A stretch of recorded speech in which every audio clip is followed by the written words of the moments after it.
desastres naturales. Ya estamos cerca de terminar nuestros temarios, nuestro tema. Y bien, bueno, el tema del día de hoy, geografía, la clase es los desastres naturales, parte 5, tsunami, ¿no? Ya estamos en el tema 5 de los desastres naturales, ¿ya?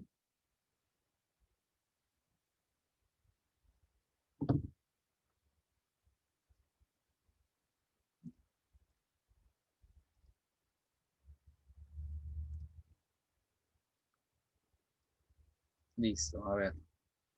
A ver, chicos, ¿qué es un tsunami? Ya, de esto ya hemos estado hablando, la vez pasada que sí que hablamos de sismos, hablábamos de los tsunamis. ¿Qué es un tsunami? Un maremoto, un tsunami es una ola gigante, ¿no? Una ola enorme, una ola de gran energía que se produce cuando algún fenómeno hace desplazar una gran masa de agua de mar, ¿no? Y ahí se provoca un tsunami. Eso es un tsunami. ¿Qué requisitos deben cumplirse para que ocurra un tsunami? No es que un tsunami ocurre todos los días, ¿ya? Hay ciertas cosas que deben pasar para que ocurra un tsunami. Primero, que haya habido un sismo o un terremoto mayor a 6.5 grados en la escala de Richter, o sea, un terremoto muy fuerte.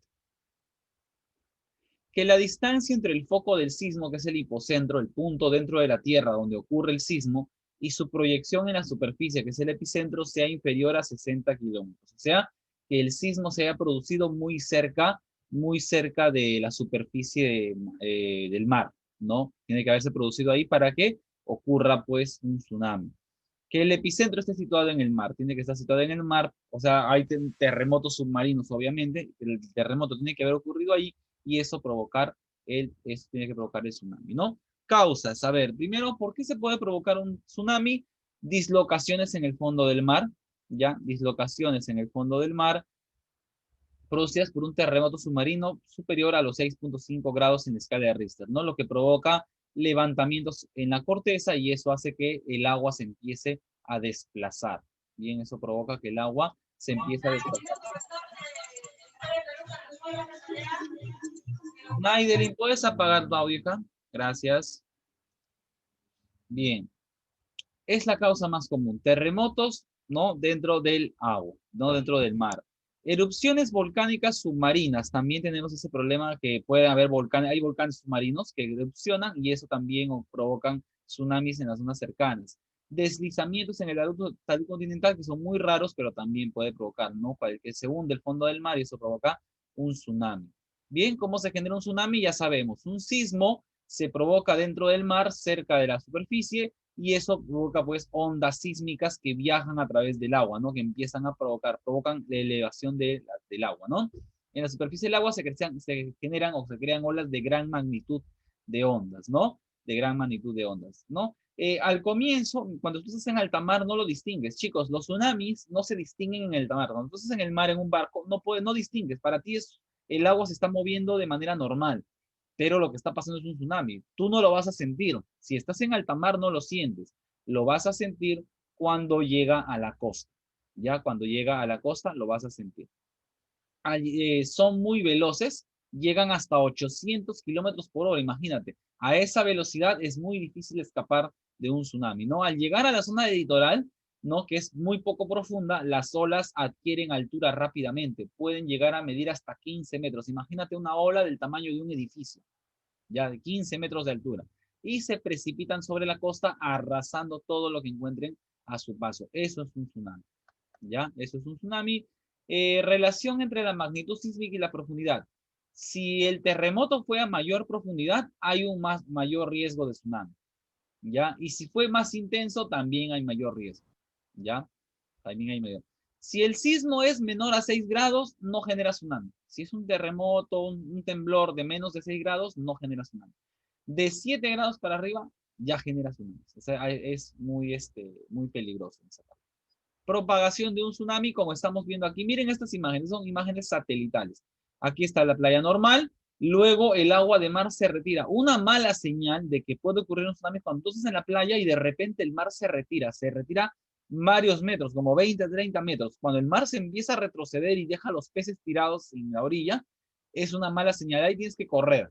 ¿Por qué? Porque cuando el mar retrocede es porque va a venir la ola con fuerza como estamos viendo acá, ¿no? La ola regresa. Regresa y Profesor, arrasa. creo que no va a servir correr. Bueno, Sebastián, si tú no quieres correr, normal, recíbelo, pero hay mucha gente que ha corrido y se ha salvado. ¿Ya? ¿Por qué? Porque siempre cuando el agua empieza a retroceder tienes algunos minutos. Tienes unos cuantos minutos para que puedas correr y buscar una zona segura. ¿Ya? Propagación de un tsunami. Un tsunami se mueve a una mayor velocidad que está relacionada con la profundidad del agua. Mientras menos profunda sea el agua, más rápido va a viajar el tsunami. El tsunami reduce rápidamente su velocidad a medida que se acerca a la costa, ¿no? La ola que en el mar puede tener una altura de 1 metro, cuando llega a la costa se convierte en una altura de 15 metros, ¿no? Al llegar a aguas poco profundas. Bien, entonces eso es lo peligroso. La gente que está pescando en alta mar en los barcos no se da cuenta porque parecieran olas normales, pero cuando llega a la costa donde no hay profundidad, la ola de repente se vuelve un muro de agua enorme y ya no tienes tiempo, ¿no? ¿Son peligrosos? Sí. La peligrosidad de los tsunamis radica en que no son sentidos por los barcos en alta mar. Sería muy fácil si los barcos en alta mar mandaran un aviso, ¿no? Que está yendo un tsunami para que la gente esté prevenida. Pero como los barcos en alta mar no lo sienten, no se dan cuenta, es muy peligroso, agarra de sorpresa a la gente. Se suele producir en zonas próximas a la costa, por lo que no hay tiempo suficiente para su detección y posterior evacuación. Miren esto, este es el tsunami de Sri Lanka, que ya lo vimos la vez pasada en el video, como el agua de repente inunda y arrasa con todo, ¿no? Zonas tsunamérgicas. ¿Cuáles son las zonas en el mundo en las que se pueden producir tsunamis? ¿Ya? Zonas en las que se puede producir tsunamis son la faja, dice, circunpacífica en el arco insular aleutiano junto a Alaska, ¿no? O sea, en la parte de Oceanía. Las islas de Oceanía, ¿no? Australia, Nueva Zelanda, ¿no? En esa parte, las islas de Oceanía son muy susceptibles a producir tsunamis. Toda esa zona. Japón, la zona del Caribe y las costas de Chile y Perú en el Pacífico, ¿no? Entonces, Chile y Perú están situados ya sabemos, en el cinturón de fuego del Pacífico, donde son zonas con muchos terremotos y también con muchos tsunamis, ¿no? Eso hay que tenerlo bastante en cuenta.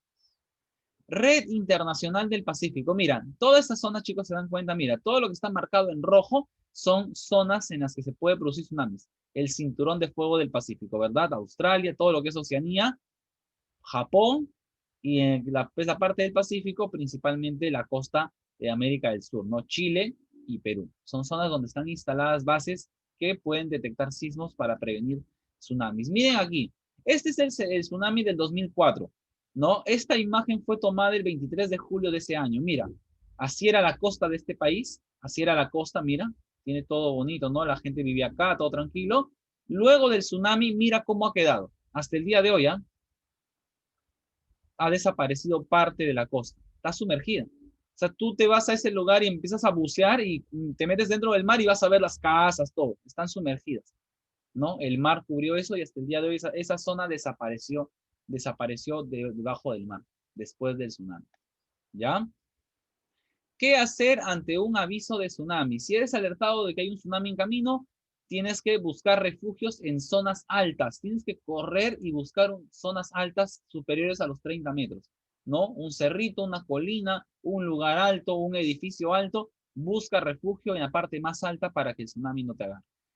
Si te encuentras en una embarcación o nave cuando es alertado de un tsunami, de inmediato diríjase a su embarcación, lo más rápido posible a su embarcación mar adentro. No, dado que un tsunami es destructivo solo cerca de la costa. Cuando tú estás en un barco y te avisan de un tsunami, tienes que lo más rápido posible hacer que tu barco navegue hacia mar adentro. No, nunca navegues, nunca, si estás en el mar con tu barco y te avisan de un tsunami, nunca te vayas a la orilla para correr, no, al contrario, agarra tu barco y métete más bien mar adentro, porque mar adentro no lo sienten los barcos al tsunami, no lo sienten. El tsunami solo es destructivo cuando ya está muy cerca de la costa. Mar adentro no va a pasar, no va a pasarte nada. ¿Ya? Si el lugar en el que vive usted no hay cerca a suficiente altura, un bosque frondoso o los pisos altos de un edificio pueden ser una protección alternativa. En el tsunami del 2004 hubo gente que se salvó abrazándose a las palmeras, ¿no? Porque el mar, por más fuerte que sea, no tumba árboles así nada más. Ya entonces hubo gente que logró salvarse gracias a que se protegieron con un árbol o unos edificios. Bien, chicos, entonces es eso. Predicción de tsunamis, ¿no? Predecir estos fenómenos de los tsunamis es imposible. Así como no se pueden predecir terremotos, tampoco se pueden predecir tsunamis. Lo que se han hecho es establecerse sistemas de alerta entre Japón, Estados Unidos, la Unión Soviética, ¿no? Lo que era la antigua Unión Soviética. El sistema de alerta de tsunamis norteamericano surgió a raíz de la catástrofe del 1 de abril de 1946, ¿no? Hay un dispositivo de detección de tsunamis, que es este que ven aquí, el proyecto DART, ¿no? Con eso se predicen los tsunamis, ¿no? Pero es, como digo, es muy complicado predecirlos. Se puede hacer una alerta, ¿no? Si puede haber o no puede haber, pero es muy complicado. ¿Se pueden detectar tsunamis? Sí. ¿Por qué? Porque el tsunami viene después del terremoto, entonces se puede detectar. Una vez que tú sientes un terremoto, se lanza la alerta de tsunami.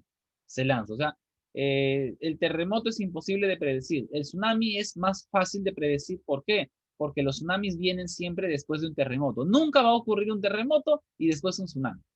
¿Ya? Nunca va a ocurrir un terremoto y después un tsunami. Siempre es al revés. Primero ocurre el terremoto y luego ya el tsunami es más sencillo de predecir. Hay que estar alerta. Podemos conocer las zonas de riesgo. Se puede conocer las zonas de riesgo. El tsunami te da algunos minutos para correr. El terremoto no te da tiempo para correr. Sabemos que los factores de riesgo, sabemos los factores que incrementan la vulnerabilidad de la población. El tsunami casi siempre está asociado a un terremoto, así que es más sencillo de poderlo distinguir, ¿no? Un terremoto marino y suele ser más destructivo que un sismo. Ya, bueno, este es un caso de España que no nos interesa a nosotros. Resumen, ¿qué podemos decir de los tsunamis? Están ligados a los terremotos. Es un efecto colateral después del tsunami, ¿no? Es un efecto colateral del terremoto. ¿Pueden llegar a ser mucho más destructivos que el terremoto en sí? Sí, sobre todo para las zonas costeras. Se puede saber su velocidad y se puede calcular cuándo va a llegar. Cuando se lanza la alerta de tsunami, se puede calcular si tenemos 5 minutos, 10 minutos según la velocidad de las olas. ¿Ya? Sabemos que son más peligrosos en zonas oceánicas que en mares cerrados menos profundos, ¿no? En el mar Mediterráneo es muy complicado que haya tsunamis porque es un mar cerrado, ¿no? En cambio, en zonas oceánicas, ahí sí es muy peligroso. Por eso es que el Perú está en gran riesgo. ¿Por qué? Porque el Perú está justo en el Océano Pacífico, en una zona peligrosa. El tsunami avisa que llega. Cuando el mar se empieza a retirar, el tsunami te avisa que está llegando, ¿no? ¿Todos los terremotos provocan tsunamis? No, no todos. Son muy raros. Tienen que ser muy fuertes los terremotos para que provocar un tsunami. Es muy raro. Pueden generarse en zonas muy alejadas de otros países y afectar al nuestro en poco tiempo. Por ejemplo, un terremoto en Japón puede provocar un tsunami en Perú. ¿Ya? Un terremoto en Australia puede provocar un tsunami en Japón. O sea, no necesariamente tiene que ocurrir un terremoto en tu país, porque hablamos del mar, ¿no? Un terremoto en Japón, en el mar de Japón, puede hacer que las olas se desplacen a gran velocidad y como estamos en el mismo Océano Pacífico, puede caer el tsunami al Perú, porque estamos en la misma zona sísmica.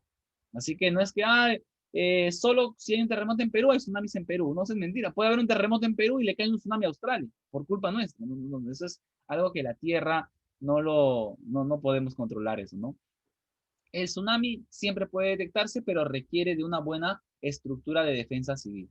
Tiene que haber una buena red de alerta, red de avisos de la población y cultura preventiva. Bien, chicos, con eso estamos terminando la clase del día de hoy. Ya, con eso estamos terminando. Voy a dejar la compartición y con